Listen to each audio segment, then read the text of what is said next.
أعوذ بالله من الشيطان الرجيم بسم الله الرحمن الرحيم الحمد لله والصلاة والسلام على سيدنا محمد وعلى آله وصحبه وسلم رب اشرح لي صدري ويسر لي أمري واحلل عقدة من لساني يفقهوا قولي. Assalamu alaikum wa rahmatullahi wa barakatuh, my dear respected elders, brothers and sisters.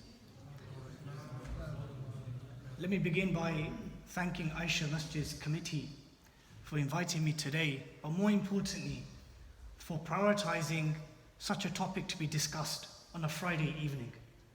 On an evening where the shabab, the youth, could have been doing many other things, but then to attend the masjid and hear this talk.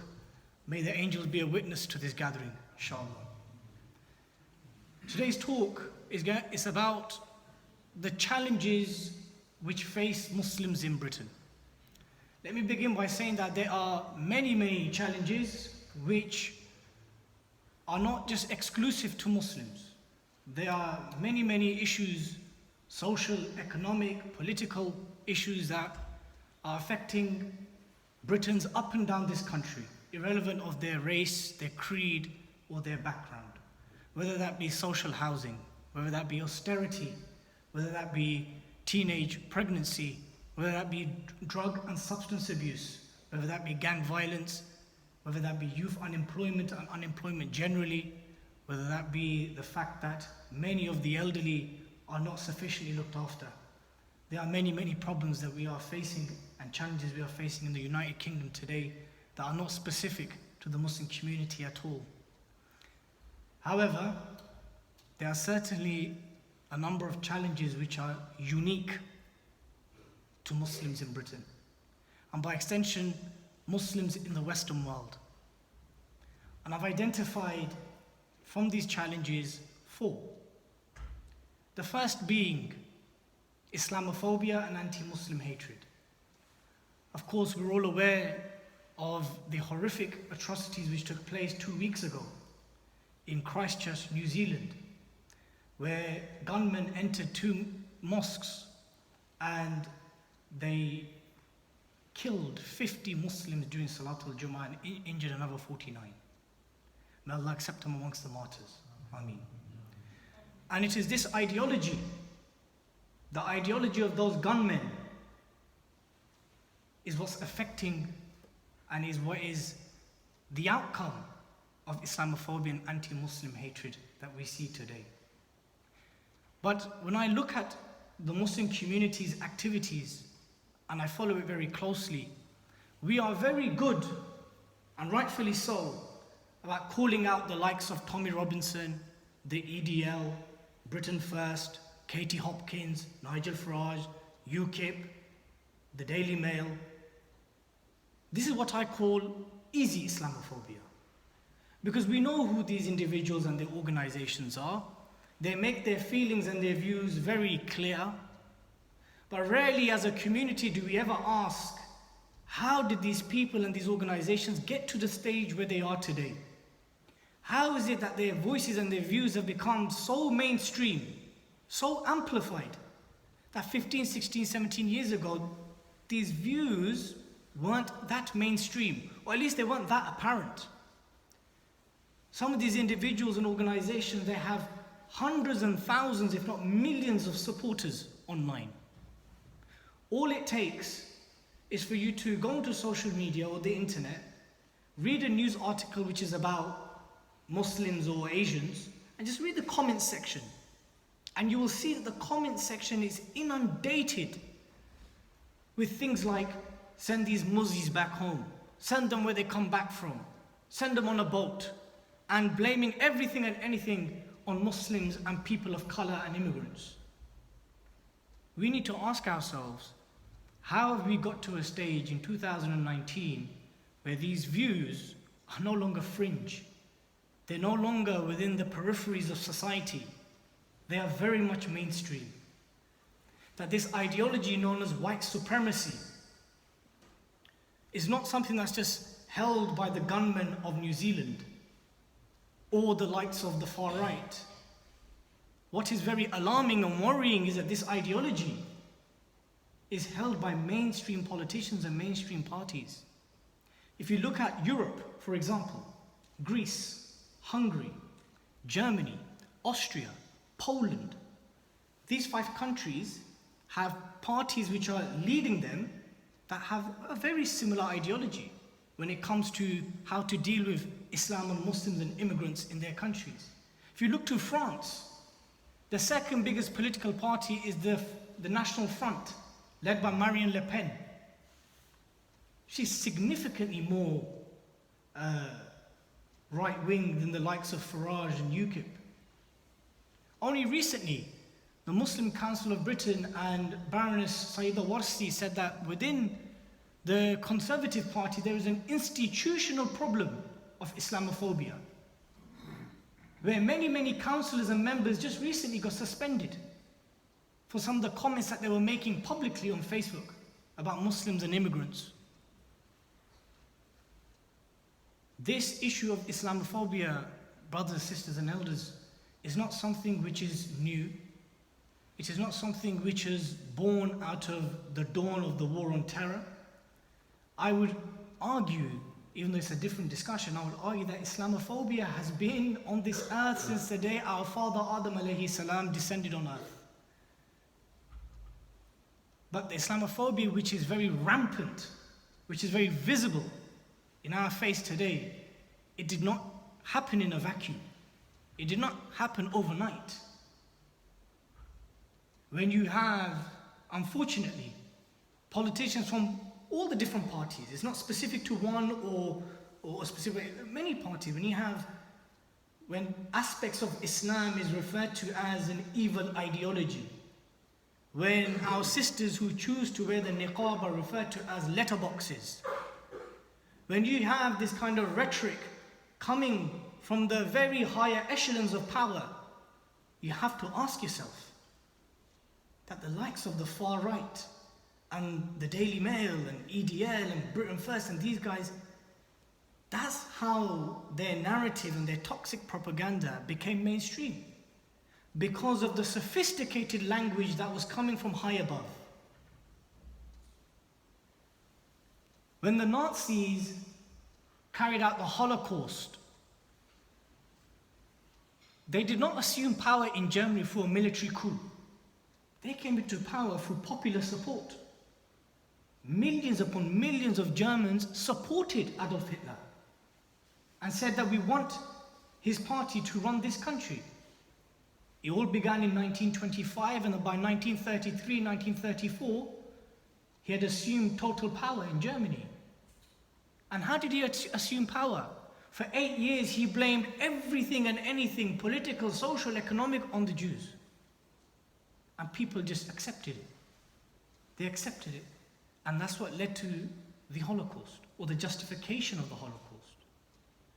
So if we, as a Muslim community here in the UK and broadly speaking in Europe, don't start addressing the root issues of Islamophobia and anti-Muslim hatred, then what we are going to find ourselves is that we are always calling out the symptomatic outcomes.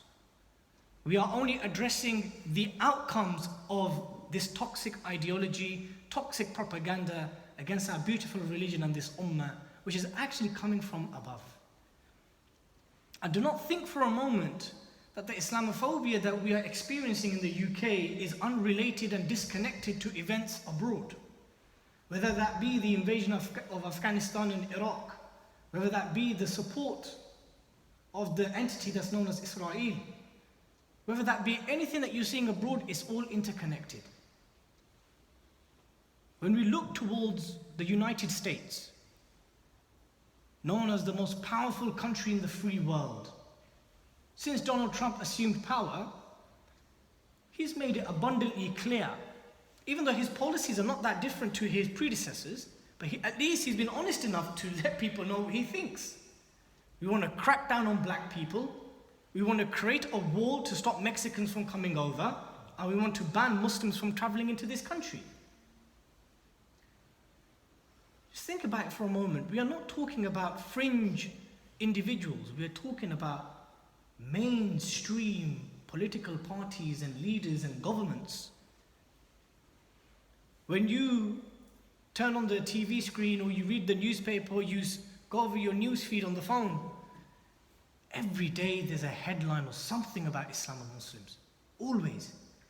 There was a piece of research that was carried out by the University of Lancashire some years ago, and they assessed hundreds and thousands of newspaper articles, and they calculated that the ratio between a positive article about Muslims to negative articles is 1 to 21. So for one positive article about Islam and Muslims, there's 21 negative ones.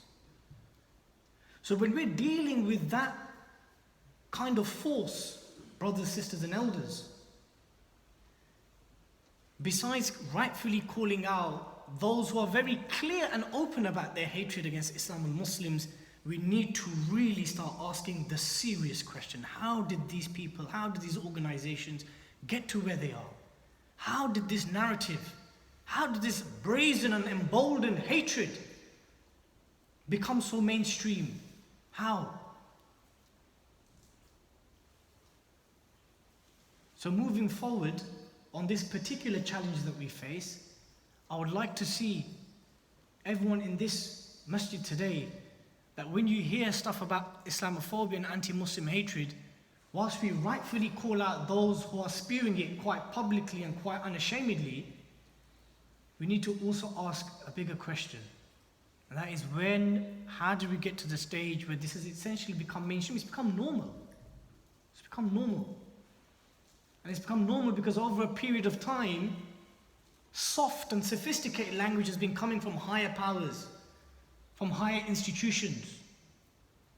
Whether that be Ofsted, which is now indiscriminately targeting Islamic faith schools that were previously graded outstanding, all of a sudden now are being graded inadequate. Whether that be the Charity Commission, who are now all of a sudden wanting to crack down on madrasas and masajid, but are not cracking down on synagogues, are not cracking down on Sunday church school. Charity Commission, who are now targeting charities that are going to Syria, that are going to Palestine. All of a sudden these charities, their assets are being frozen. They're coming under statutory investigation. Why? Why is it that when Muslims make up barely 5% of this population, there's such a disproportionate focus and targeting of our institutions? So we need to be mindful that when we talk about Islamophobia and anti-Muslim hatred, there is the everyday stuff, sadly, where our sisters, our elders, our masajid, they are attacked, they are vandalized, the articles, the Hopkins of the world. But we must ask, there is something greater that's feeding this. Challenge number 2. We are struggling with an identity crisis, especially amongst the youth. You know, I go to many universities and I give, alhamdulillah, I have the honor to meet many youth in universities. And some of the things I hear, and remember, 1 or 2 is enough. People identifying as, I am a liberal Muslim, I am a moderate Muslim, I am a socialist Muslim, I am a gay Muslim, yes, I am a feminist Muslim. And then on the other side, in our communities, when you ask someone, how would you define your identity? I'm a British Muslim, I'm a British Pakistani, I'm a British Bangladeshi, I'm a Bangladeshi, I'm a Pakistani. You'll get a diversity of responses. So it appears that we have an issue where, especially our youth, that they are struggling with defining who they are, with understanding who they are. Because remember, when you attach these different labels to your identity as a Muslim, that means there must be answers and solutions that these individuals seek from those ideas. That when someone says, I'm a liberal Muslim, then that means that liberalism must influence their decisions in life, as with a socialist, as with a feminist, as with someone who identifies as gay. And sometimes necessarily it is not the fault of the youth.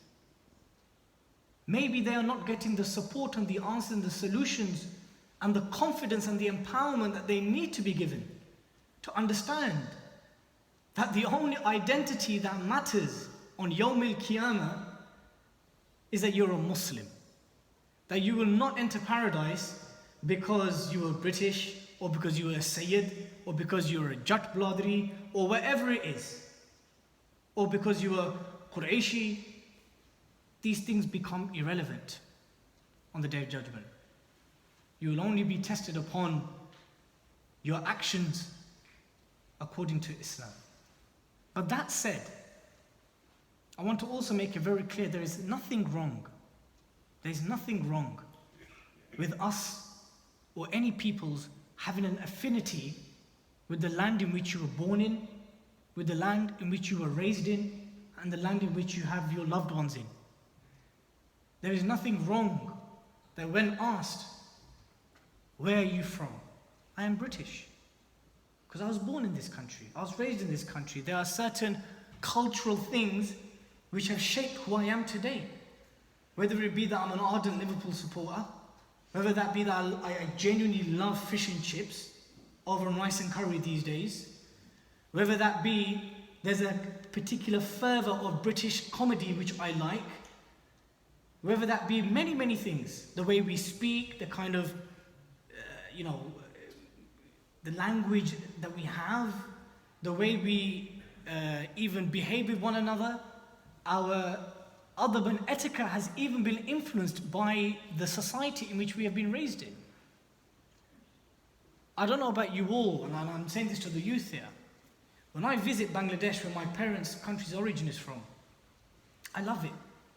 And then after 2 or 3 weeks, I start getting homesick. I genuinely start getting homesick. I want to come back to the UK.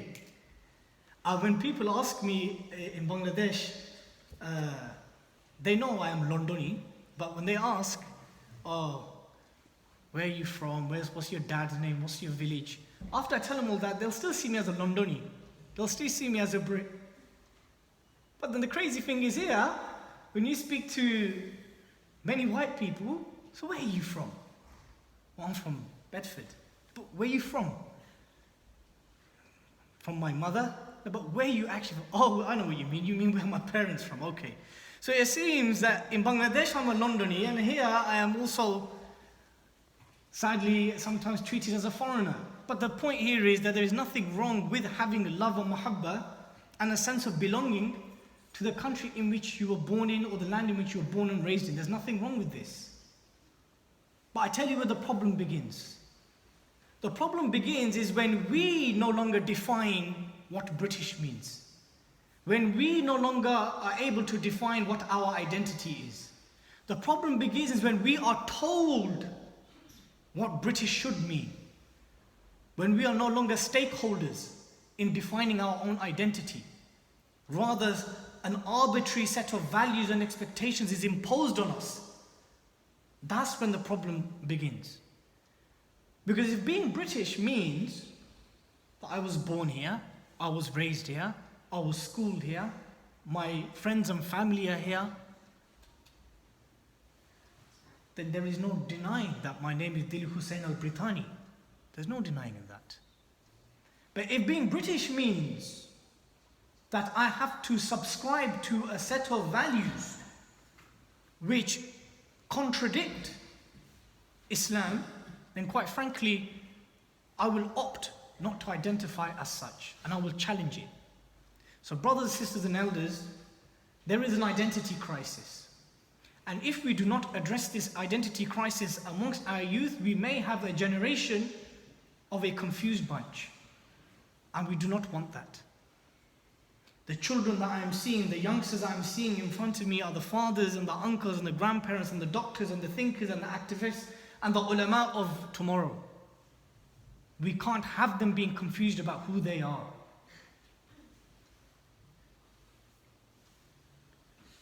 The third challenge. There is a growing movement in the UK, in the Western world, and even in the Muslim world. There is a growing movement that is seeking to change our deen. And I'm not talking about the aspects of our religion where there is genuine differences of opinion, where there is genuine ikhtilaf and amongst the different schools. I'm not talking about trying to change those things, because those things can be robustly challenged and have been for centuries.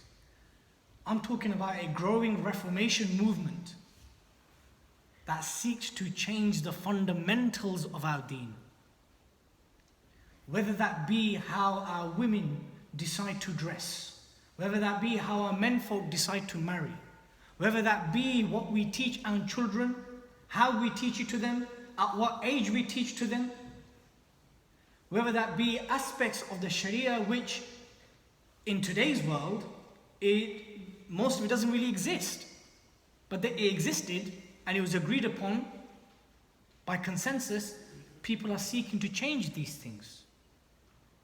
This growing movement is now talking about aspects of the Quran, verses of the Quran being outdated. It needs revising. It needs changing. It needs upgrading. Like how the Jews and Christians did with their scriptures. There is a growing pressure for us to change the very fundamentals of our deen. There is a growing movement that wants to disconnect us, which also links back to the previous challenge about identity. They want to disconnect Muslims in different parts of the world from the rest of the ummah.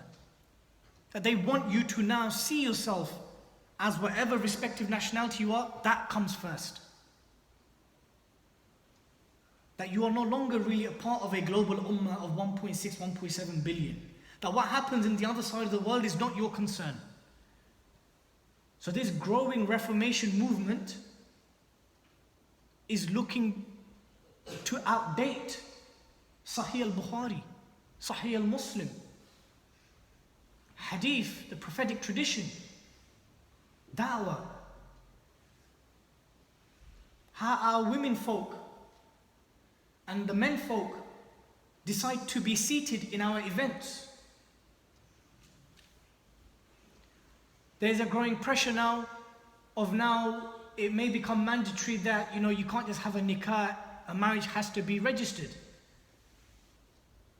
Sadly, having two dads or two mums is acceptable. Having sex change is acceptable. You can have many mistresses and girlfriends as possible. But as soon as the sanctity of marriage comes into question, all of a sudden this may now become a criminal offense. And this is all being justified as part of a wider movement.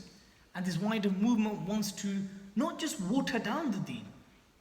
And remember this, our beautiful religion, alhamdulillah, since its inception has always been able to deal with new realities. It's always been able to deal with new realities. Century after century after century, Allah has blessed us with people of knowledge who have assessed new things and new challenges and have been able to overcome them. That's the beauty of the Sharia. That is the beauty of our fiqh and our jurisprudence. But all of a sudden now, everything is up for discussion. Things that were never up for debate and discussion is all of a sudden now at the forefront. We need to resist, strongly resist this movement and its many individuals and groups, of which many people differ in their levels of how much they want to change the deen. Some want to just make a few little changes. Others literally want to scrap entire chapters of the Quran, entire chapters of the prophetic tradition. And it is a duty upon every single person that is hearing this right now, that to resist this, we need to be able to articulate our deen. We need to be able to defend those aspects of our deen which is being sought to be changed. Now, if you think to yourself, how am I going to defend certain aspects of the Sharia? How am I going to address the rights of the wife in a Muslim marriage? How do I defend the concept of jihad? How do I do any of this stuff? If you don't know how to do that stuff, then it is now a responsibility upon you to now seek the relevant knowledge. How are you able to defend something which you don't know about? How are you able to defend the Quran if there's no connection with it? How are you able to defend why our beloved Prophet ﷺ married Aisha radiallahu anha at the age that she was? How are you able to defend this if you don't know? If you don't know the seerah, if you don't know why he did marry her? How are you supposed to defend what happened to Banu Qurayza if you don't know why it happened, if you don't know the seerah?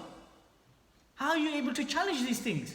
What are you going to do if one of your non-Muslim colleagues asks you, did your Prophet really marry a 6-year-old or a 9-year-old? Did he really do that? Are we in a position to respond to that? If not, then we need to be able to defend these things. And the only way we'll be able to defend these things is by articulating it and understanding and building a connection with the Quran and the Sunnah. And the last challenge that we face as Muslims in this country is an issue of role models and leadership. I'm not saying that there are no role models and that there aren't leaders.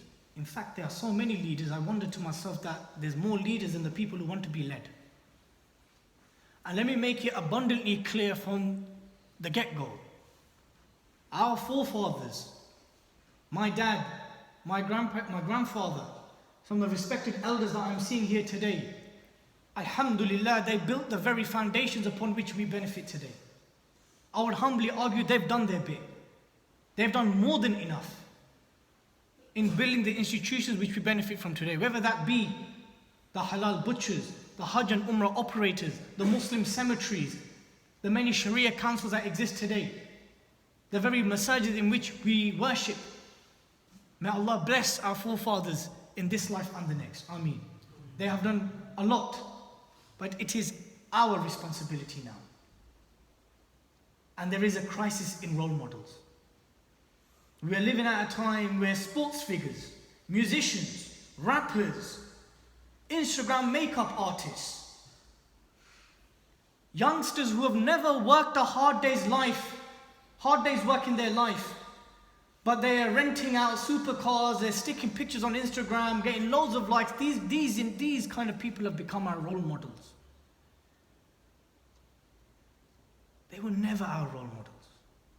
We can do much better than that. Because I know within our communities, I know within the ummah, there are many, many talented individuals. Many. And on the issue of leadership, next week a bill is going to get passed, the Relationship and Sex Education Bill, where it will become mandatory from September 2020 that children in secondary schools are going to be taught about lesbian, gay, bisexual, transgender, queer, same-sex relations.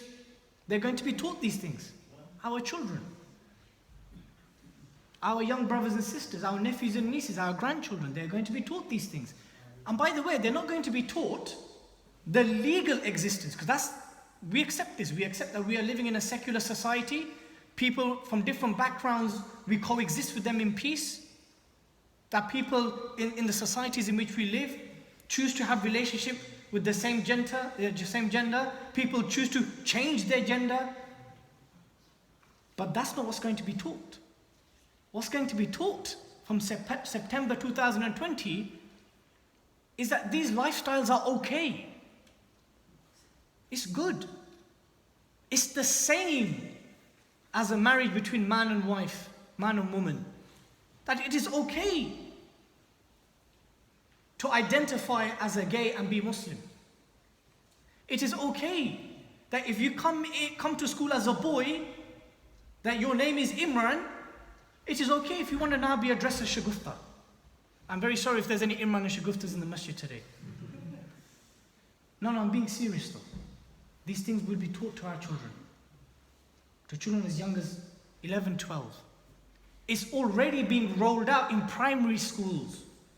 To children as young as 5, just in Birmingham, down the road from here. Alhamdulillah, there are parents that are protesting.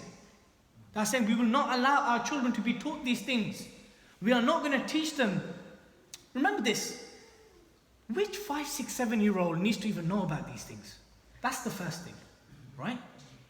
And if it is something for them to be taught, then is it not the responsibility of the parents to tell their children what is halal and haram when it comes to relationships with the opposite gender? So they're being taught these things, but then they're going to school and saying, having two dads is okay, it's normal. Having two moms is okay. If you want to change the organs which Allah has blessed you with as a man and a woman, if you want to change those things, it's okay. Remember, there is a very clear difference between these different relationships exist in our society to these things are okay. Because that is no longer morally neutral. When you study religious education in school, your teachers don't say to you, Islam is the correct way of life, or Christianity is the correct way of life. They just tell you about the religions. They just tell you about the different religions. But in the case of the RSC, there seems to be a clear promotion of it. And those are two completely different things. Not a single Muslim MP voted against this bill.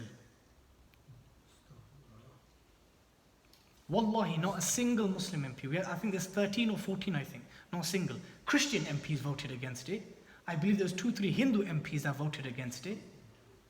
Not a single Muslim MP. So they either supported it or they chose to abstain from it. Now I appreciate that our MPs, they don't just represent Muslims.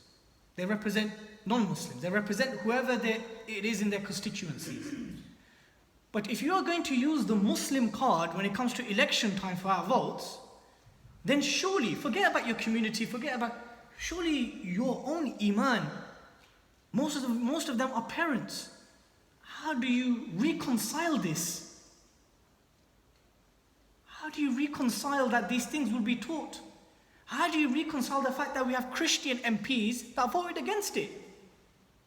Quite confidently, they voted against it. And in 2013, we had a similar scenario with the same-sex marriage bill. Not a single Muslim MP voted against that, but we had Christian MPs voting against it. So in the issue of role models and leadership, brothers and sisters and elders, we need to be able to hold our leaders to account with respect, with the correct Islamic etiquette. I'm not calling for a youth uprising or rebellion here, by the way. But I'm not also mentioning here that there needs to be pin drop silence, where we become docile and do nothing. Whether that be politicians, whether that be leaders in the charity sector, whether that be leaders in any sector, who are assuming leadership purely based on their Muslim identity and they require our support. If you require our support, then we have a right to hold you to account. The greatest human being to have walked this earth was our beloved Prophet sallallahu alaihi wasallam. And we have his example and the example of his companions, may Allah be pleased with them all, when it comes to leadership and role models. Of course, the leaders and role models of today will never ever reach the maqam of our beloved Prophet and the companions. But their example is there for us to follow, is it not? We follow them in prayer, we follow them in how we deal with our wives and our families, with our children, we follow them in how we do muamalat. Then why can we not follow them or have that standard when it comes to our leaders and our role models? So brothers, sisters and elders, please, there is nothing wrong with asking questions from those who assume leadership over you. We know of the famous story of Umar ibn Khattab radiallahu anhu, that when a woman got up and she accounted Umar radiallahu anhu in front of the whole congregation. And what did Umar radiallahu anhu say? To paraphrase, he said, Alhamdulillah, I have people like this in my ummah. But again, accountability has to happen within a particular framework and etiquette. Not done disrespectfully or rudely. but questions and accountability have to be asked. Because when role models and leaders go and do things once they've assumed authority or leadership, they're doing so whether you like it or not in your name and in your religion. They're doing it on behalf of what you stand for. And if you feel that they are not representing what you feel, your grievance, your sentiments, your priorities, then questions need to be asked. Those are the 4 challenges that I feel are the most important ones facing the Muslim community here in Britain. Institutional Islamophobia, an identity crisis, a growing reformation movement, and the issue of role models and leadership. But I'm not going to conclude today's talk just on these notes. It's been a lot of doom and gloom. It is not befitting of the believers to be negative and pessimistic. Absolutely not. In fact, it is befitting of the believers to believe and think the best of Allah subhanahu wa ta'ala. That He will give us the best and deliver us the best in this life and the next, even if we are struggling with trials and tribulations. It is from the prophetic tradition that we remain optimistic and hopeful in Allah, always, constantly. And that remaining patient, having sabr, does not just mean that you do nothing, is that you are pleased with the decree of Allah whilst remaining active to change what you can for the best, within your means and capacity.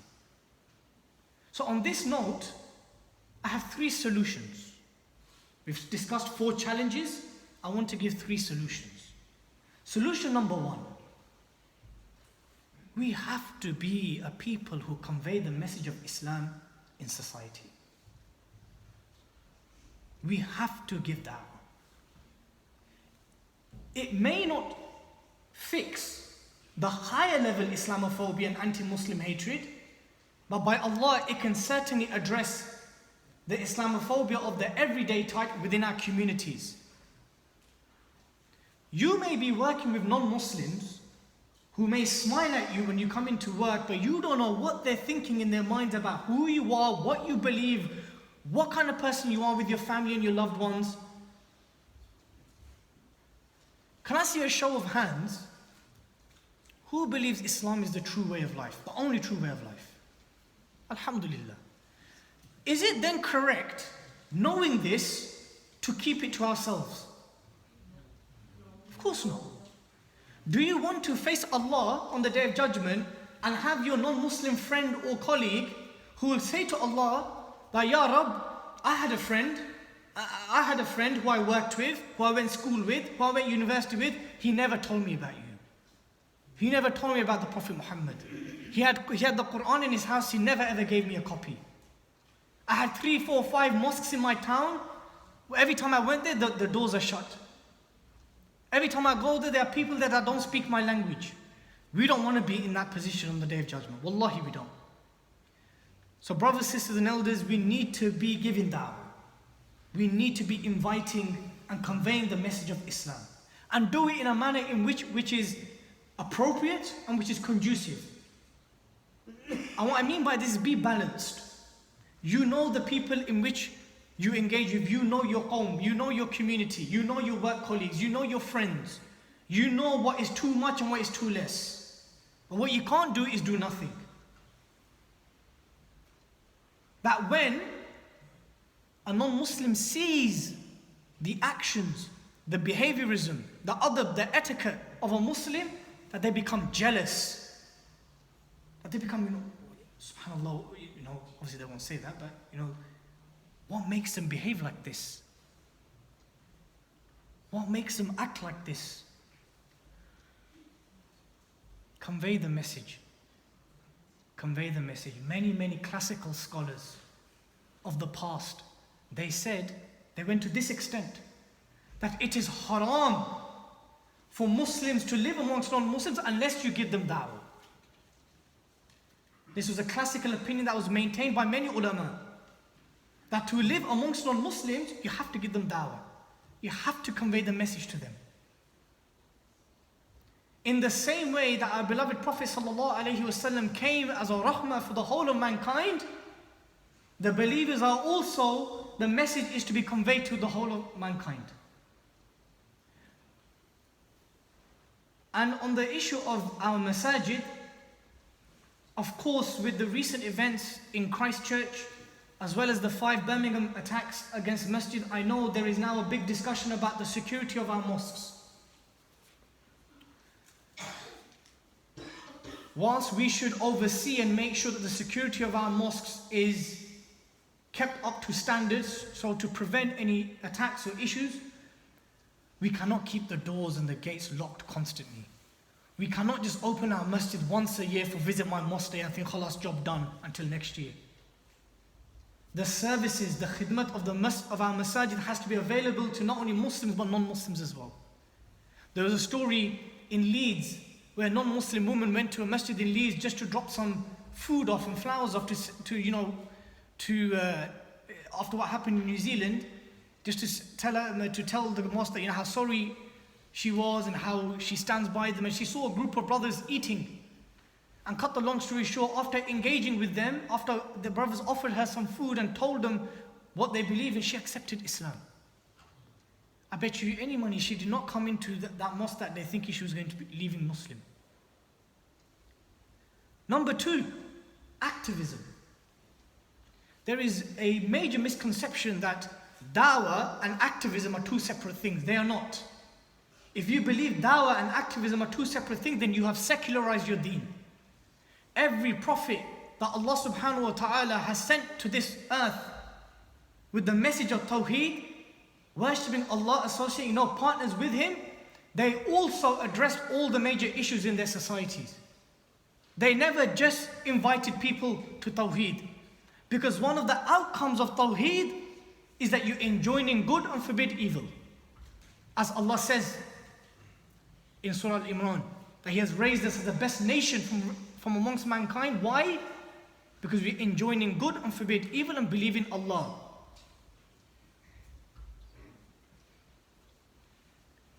Brothers and sisters and elders, activism and da'wah are intertwined. They are linked. We can never separate the two. You can invite and convey the message of Islam whilst standing firm against oppression and injustice. We know of the very famous hadith in Bukhari and in Muslim, where our beloved Prophet ﷺ said that when you see a munkar, an evil in front of you, change it with your hands. And if you can't change it with your hands, speak out against it. And if you can't speak out against it, the lowest of iman is to hate it from within. Many of the injustices and oppression that we see, I am confident we can do more than just hate from within. We also know that when one of the companions asked our Prophet ﷺ that, Ya Rasulullah, what is the best form of jihad? He ﷺ responded, the best form of jihad is kalimat al-haq, a word of truth to a tyrannical ruler. There are so many evidences from the Quran and Sunnah that whilst giving da'wah, whilst conveying the message of Islam, we also have to remain firm upon the truth, stand for justice, and stand against oppression and tyranny. And lastly, we need to become more strategic in how we support our institutions. And what I mean by this is that, mashallah, tabarakallah, when it comes to Ramadan, when it comes to Dhul Hijjah, when it comes to phone calls from our families in India, Pakistan, Bangladesh, wherever it may be that you're from, and we have members of our families who are not as well off as us, they call us for sadaqah jariyah, that we give lots of money whenever there's a calamity in Palestine, in Burma, in Kashmir, wherever it may be. We dig deep and we give lots of money, alhamdulillah. There was a recent study which said that Muslims as a faith group are the most generous in the United Kingdom. But we need to now start thinking more strategically about how we allocate our funds and our disposable income. What I mean by this is that sadaqah jariyah, lillah, and these things, even zakah, is not just restricted to the poor and the destitute. That there are other categories, there are other priorities. That if we accept that as a Muslim community we have issues of Islamophobia. We have an issue where there are powerful and very wealthy groups and movements that want to change our deen. If we accept that there is a lack of role model leadership, if we accept all the things which I've said, then surely we have to accept that our money, our wealth, that Allah has blessed us with. Remember, our wealth is not ours. It's not ours. You may think it's yours, it's not ours. It's a loan which Allah has given to us, and that we will be accounted for how we spent this money. Start thinking more strategically about how we allocate funds. Alhamdulillah, sometimes when I'm within certain circles, even amongst very respectable ulama and activists, I have heard, we need to be more like the Jews. And I disagree with this, because I believe where the Jewish community are today, there are fundamentally very different socio-political and historical reasons why they are where they are today and why we are where we are today. However, there's one thing which I certainly believe we need to start being more like the Jewish community. They support their institutions like no other community. They support their media. They support their think tanks. They support their activists. They put their theological differences aside. They put their sectarian differences aside. They put their political differences aside, and they put their money together and they support their lobby groups, their think tanks, their media institutions. And it's one of the reasons why they are so self-sufficient and strong. If there's one thing we can take from the Jewish community, it has to be that we need to start being more strategic, more smart, more coordinated in how we fund our Muslim organizations. Not just charity and relief work, which is noble and which we should carry on supporting. Jazakumullah khairan for your patience, brothers. Any good and every good was from Allah subhanahu wa ta'ala alone, and any shortcomings and mistakes were from me alone. Jazakumullah khair.